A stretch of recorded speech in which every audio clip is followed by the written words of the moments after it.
തിരുഹൃദയത്തിൻ മുൻപിൽ മെഴുതിരിനാളം പോലെ ഉരുകിടുമാത്മാവിൽ നീ നിരുപമ സ്നേഹം നൽകൂ. ഈശോയുടെ തിരുഹൃദയ വണക്കം 18-ാം ദിവസം. സ്നേഹം നിറഞ്ഞ ഈശോയുടെ ദിവ്യഹൃദയമേ, ഞാനിതാ അങ്ങേ സന്നിധിയിൽ സാഷ്ടാംഗമായി വീണ് എൻ്റെ പൂർണ്ണ ഹൃദയത്തോടെ അങ്ങയെ ആരാധിക്കുന്നു.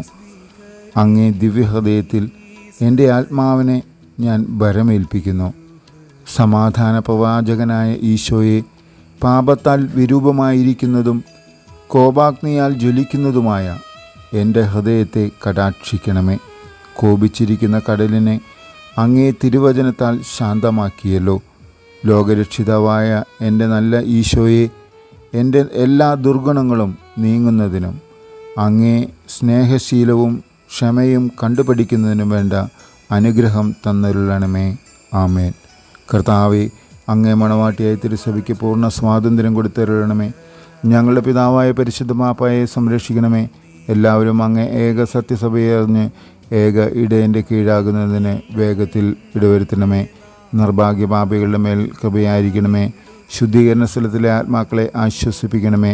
അനുഗ്രഹത്തിൻ്റെ അമ്മയായ മറിയമേ, ദിവ്യഹൃദയത്തിൻ നാഥേ, ഞാൻ അപേക്ഷിക്കുന്നതും ആഗ്രഹിക്കുന്നതുമായ സകലവരങ്ങളും അങ്ങേ ശക്തമായ മധ്യസ്ഥതയിൽ ശരണപ്പെട്ട് അങ്ങ് വഴിയായി ലഭിക്കുമെന്ന് പൂർണ്ണമായി വിശ്വസിക്കുന്നു.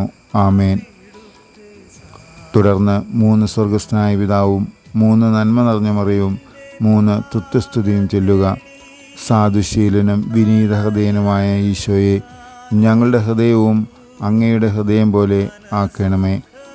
സുഹൃത ജപം. ഈശോയുടെ ദിവ്യഹൃദയമേ, ക്ഷമയെന്ന പുണ്യം അഭ്യസിക്കുവാൻ കൃപ ചെയ്യണമേ. സൽക്രിയ. നമ്മുടെ വിരോധികൾക്ക് വേണ്ടി ഒരു സ്വർഗസ്ഥനായ പിതാവും 1 നന്മ നിറഞ്ഞ മറിയവും 1 തുത്യസ്തുതിയും ചൊല്ലുക.